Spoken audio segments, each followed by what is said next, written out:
रेवाड़ी में बड़ा तालाब स्थित ब्रह्मगढ़ में प्रतिभा सम्मान समारोह एवं शिलान्यास कार्यक्रम का आयोजन। कार्यक्रम में राज्यसभा सांसद कार्तिकेय शर्मा ने बतौर मुख्य अतिथि शिरकत की। लाइब्रेरी का शिलान्यास कर प्रतिभाशाली छात्रों को सम्मानित किया गया। महात्मा गांधी और लाल बहादुर शास्त्री की जयंती पर श्रद्धांजलि देकर याद किया। कहा, देश को विश्व गुरु बनाने के लिए युवाओं को गुलामी की मानसिकता से निकलना होगा बाहर। हरियाणा से राज्यसभा सांसद कार्तिकेय शर्मा रविवार को रेवाड़ी पहुंचे। यहां उन्होंने ब्रह्मगढ़ में आयोजित विप्र प्रतिभा सम्मान समारोह एवं शिलान्यास कार्यक्रम में बतौर मुख्य अतिथि शिरकत की। ब्राह्मण सभा की ओर से फूल माला पहनाकर और फरसा भेंटकर राज्यसभा सांसद का स्वागत किया गया। कार्यक्रम में प्रतिभाशाली विद्यार्थियों को सम्मानित किया गया। इस अवसर पर उन्होंने ब्रह्मगढ़ में भगवान परशुराम की प्रतिमा पर माल्यार्पण कर उन्हें नमन किया, साथ ही लाइब्रेरी का शिलान्यास भी किया। सम्मान समारोह कार्यक्रम को संबोधित करते हुए राज्यसभा सांसद कार्तिकेय शर्मा ने कहा कि भारत देश आज़ादी की 75वीं वर्षगांठ मना रहा है। आज राष्ट्रपिता महात्मा गांधी और लाल बहादुर शास्त्री जी की जयंती भी है, इसलिए हमारा उन्हीं की दिखाए आदर्शों पर आगे बढ़ रहा है। प्रधानमंत्री नरेंद्र मोदी के कुशल नेतृत्व में हमारा देश विकास की ओर आगे बढ़ रहा है। प्रधानमंत्री मोदी ने 15 अगस्त पर लाल किले की प्राचीर से आने वाले 25 सालों के विजन के साथ 2047 में भारत विश्व गुरु कैसे बनेगा, इसका मूल मंत्र देशवासियों को दिया। भारत को विश्व गुरु बनाने में इसको लेकर हम सभी को संयुक्त रूप से प्रयास करने होंगे।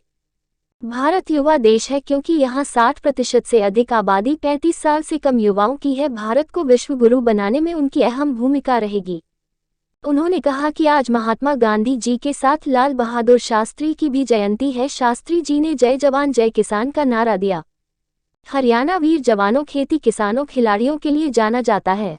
हरियाणा ने तीनों क्षेत्रों में देश में नाम रोशन किया है, चाहे वह अन्न भंडार भरने की बात हो, सीमा पर देश की रक्षा की बात हो या फिर खेलकूद की, सभी में हरियाणा ने नाम कमाया है। उन्होंने कहा कि आज 2 अक्टूबर है। आज के दिन ऐसे महापुरुष की जयंती है जिन्होंने देश को गुलामी से आज़ादी दिलाई। उसी प्रकार प्रधानमंत्री नरेंद्र मोदी भी गुलामी की मानसिकता से आज़ादी पाने की बात कहते हैं। यह बहुत पहले हो जानी चाहिए थी। राजपथ का नाम बदलकर कर्तव्य पथ और चंडीगढ़ एयरपोर्ट का नाम शहीद भगत सिंह के नाम पर किया जाता है। ऐसे जो गुलामी की मानसिकता के चिन्ह थे उन्हें बदलने का काम किया गया है। इसलिए आज हमारे देश के युवाओं को भी गुलामी की मानसिकता से निकलकर भारत को विश्व गुरु बनाने में अपना योगदान देना होगा। कार्यक्रम से पूर्व सांसद कार्तिकेय शर्मा ने राष्ट्रपिता महात्मा गांधी और लाल बहादुर शास्त्री की प्रतिमा पर माल्यार्पण कर उन्हें याद किया।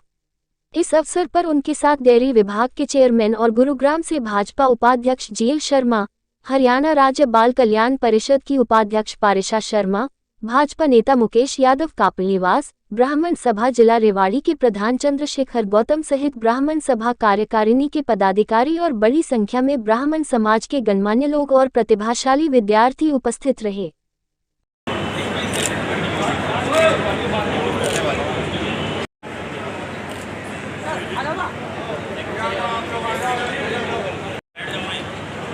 मेरे बुजुर्ग माताएं, बहनें, भाई, अनुज, युवा साथी, जो लोग अपना कीमती समय निकाल के आज आए हैं मेरा स्वागत करने के लिए और इस समारोह के लिए, मैं आप सबों का तहे दिल से बहुत बहुत धन्यवाद करता हूँ कि आपने अपना कीमती समय निकाला और आप आए।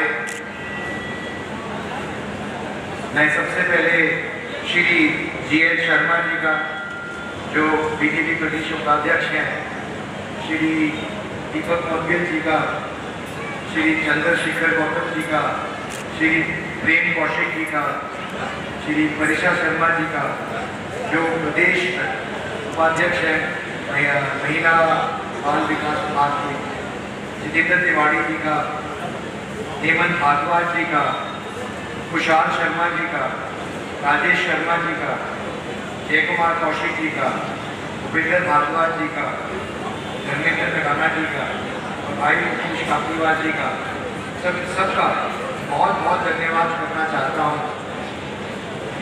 देखिए, मैं बहुत लंबा नहीं बोलूँगा, पर जो बोलूँगा दिल से बोलूँगा और आपसे कोई बातें सामने रखूँगा साथी। आज मुझे आप लोगों के बीच में आकर यहाँ पर एक अपनेपन का एहसास हो रहा है, जैसे मैं अपने घर में आया हूँ, अपनों के बीच में आया हूँ।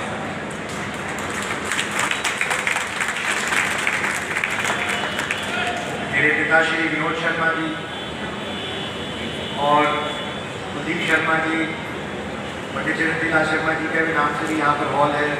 और आज मुझे सौभाग्य मिला एक और शिलान्यास करने का, जहाँ पे मेरे परिवार से पहले भी 2 शिलान्यास हो चुके हैं। तो बहुत अच्छा लग रहा है मुझे आप लोगों के बीच में आकर। देखिए, मैं आज एक राज्यसभा सांसद के तौर पे आपके बीच में खड़ा हूँ, और ये इसलिए संभव है क्योंकि आप लोगों का प्यार, आशीर्वाद, स्नेह सबका मुझे मिला है, इसीलिए मैं यहाँ पहुँच पाऊँगा। मैं कुछ बातें आपके सामने रखना चाहता हूँ। मैं जिस तरह की सोच लेकर आया हूँ राजनीति में, समाज सेवा में, जिस सेवा भाव से पंडित विनोद शर्मा जी ने काम किया है समाज के लिए, छत्तीस बिरादरी के लिए, उन्हीं के दिखाए रास्ते पे, उन्हीं के दिखाए पथ चिन्हों पर मैं आगे बढ़ूंगा। मैं आप लोगों को आश्वस्त करना चाहता हूँ,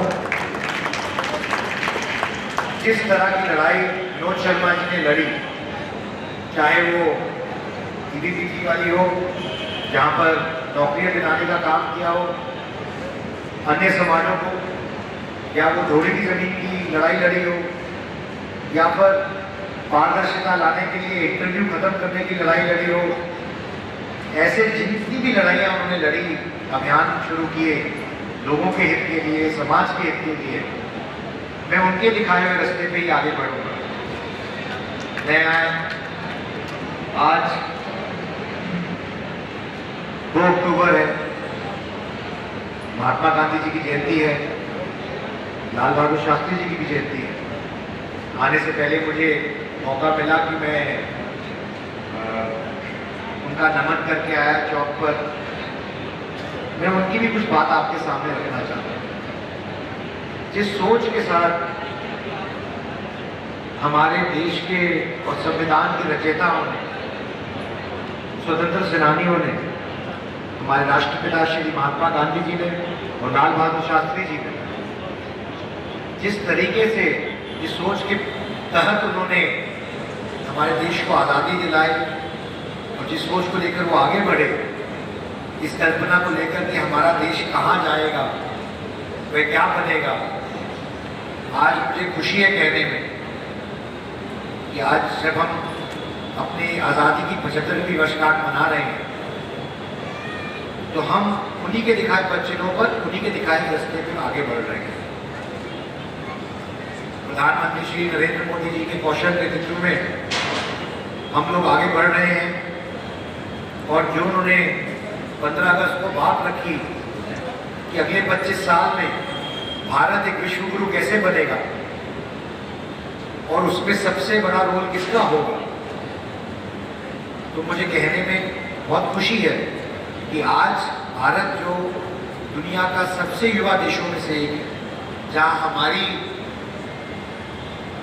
60% से भी ज़्यादा आबादी 35 साल से कम उम्र की है, ये युवा पीढ़ी हमारे देश का भविष्य है, फ्यूचर है, और ये युवा पीढ़ी हमारे देश को विश्व गुरु बनाने में कार्यान्वित होगी, बहुत ही कारगर साबित होगी।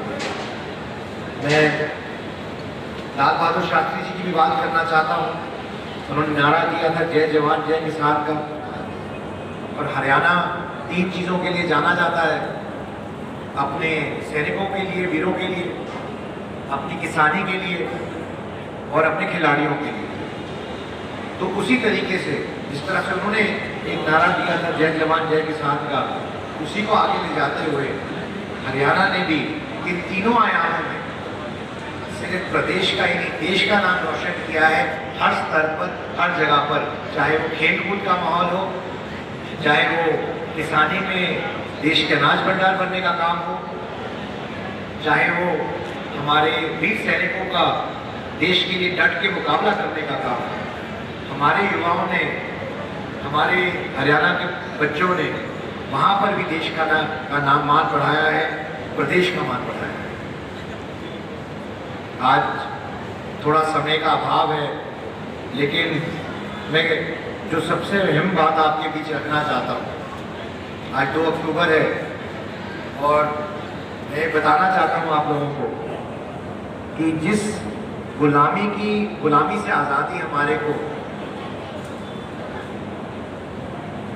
महात्मा गांधी ने दिलाई, आज जब हमारे प्रधानमंत्री बात करते हैं गुलामी की मानसिकता से आज़ादी पाने की, तो मैं ये कहना चाहता हूँ कि ये एक ऐसी चीज़ है जो कि बहुत पहले होनी चाहिए, लेकिन जब जागे तब सवेरा।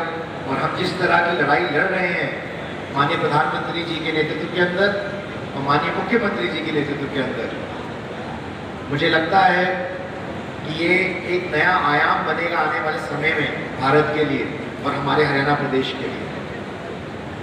जब राजपथ का नाम बदल के कर्तव्य पथ किया जाता है या फिर चंडीगढ़ एयरपोर्ट का नाम शहीद भगत सिंह इंटरनेशनल एयरपोर्ट किया जाता है, कुछ वकील भाई बैठे हैं, उनकी भी जानकारी में के लिए कहूँ कि जब पिछले साल नोटरी एक्ट खत्म किया भारत सरकार ने, जो कि एक अभिव्यक्ति को उसकी पहचान और आइडेंटिटी देने का काम किया है सरकार ने, क्योंकि हम लोगों को उससे पहले अगर किसी को भी अपना प्रमाण पत्र देना होता था तो हमारे को नोटरी से या गैजेटेड ऑफिसर से या एमएलए एमपी से लिखवाना पड़ता था कि हम वही व्यक्ति हैं जो जिसके बारे में हम प्रमाण दे रहे हैं।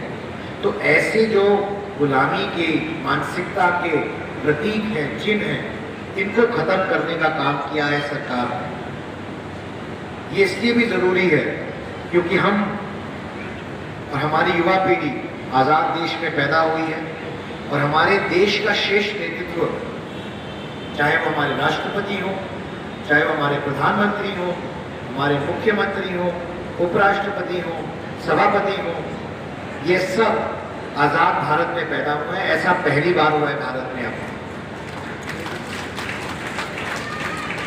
तो इसी श्रृंखला में आगे बढ़ते हुए मैं आप लोगों से भी निवेदन करना चाहता हूँ कि हमारे युवाओं को इस गुलामी की मानसिकता से को तोड़ के आगे बढ़ने की ज़रूरत है। तभी हम जाकर एक विश्व गुरु की पद्धति पा पाएंगे जिसकी कल्पना प्रधानमंत्री जी ने की 15 अगस्त को। हमारे युवाओं में किसी चीज़ की कमी नहीं है, हमारे युवाओं में बहुत प्रतिभा है, लेकिन कमी है तो अवसरों में। और हम इतने सक्षम हैं कि हम अपने अवसर आने वाले समय में खुद पैदा करेंगे। मैं एक और चीज़ का वर्णन करना चाहता हूँ। हाल में ही मैं हमारी चुड़ियाली गांव में बहू है अंजुम मोदी, जो कि एक नेशनल और वर्ल्ड चैंपियन है, अर्जुना अवार्डी है, उनका एक और मेरा सम्मान समारोह हो रहा था चुड़ियाली गांव में। उन्होंने एक बहुत अच्छी, उनके दादा श्री आनंद मुदगल जी थे, उन्होंने एक बहुत अच्छी बात बोली उस कार्यक्रम में। उन्होंने कहा कि मैं समाज सेवा से जुड़ा हुआ था तो मुझे समाज में लोग जानते थे, तो मुझे अपने नाम से बुलाया करते थे। अब मेरी पोती वर्ल्ड चैंपियन बन गई, अर्जुना अवार्डी बन गई, और अब मुझे गर्व है कि अब लोग मुझे पोती के नाम से जानते हैं कि अंजुम के दादाजी जा रहे हैं। ये मैं इस बात का वर्णन इसलिए कर रहा हूँ कि हमारे युवा बच्चों में, हमारे लड़कों में, हमारी लड़कियों में इन प्रतिभा की कमी नहीं है कहीं, बल्कि आज हमारा गली, हमारा मोहल्ला, हमारा ज़िला, हमारा गांव, हमारा प्रदेश उन बच्चों और बच्चियों के नाम से जाना जाता है। इससे गौरवान्वित महसूस करने वाली क्या बात हो सकती है? एक पिता के लिए, एक दादा के लिए, उनके बच्चों के नाम से उनकी पहचान, उनके परिवार की पहचान हो, पूरे प्रदेश की, ज़िले की पहचान हो। तो मैं बस इतना कहना चाहता हूँ कि एक साफ, अच्छी छवि, एक सुंदर सोच के साथ आगे बढ़ने का काम करेंगे। आपके बीच में रहूँगा, आपके साथ रहूँगा, आपके आगे रहूँगा, आपके पीछे रहूँगा। जब आप आवाज़ देंगे आपके साथ खड़ा बैठूँगा। इस बात का मैं आपको आश्वासन देके जाता हूँ। और आज एक और आश्वासन देता हूँ इस मंच से कि मेरे को जो अपनेपन का एहसास हुआ आप लोगों के बीच में आकर, आपका आशीर्वाद लेकर, मैं आता रहूँगा, आशीर्वाद देता रहूँगा। मेरे लायक कोई काम हो, कोई चीज़ हो, आप ज़रूर आदेश करिए, आप मुझे पाएंगे वहीं पे खड़ा आपके साथ।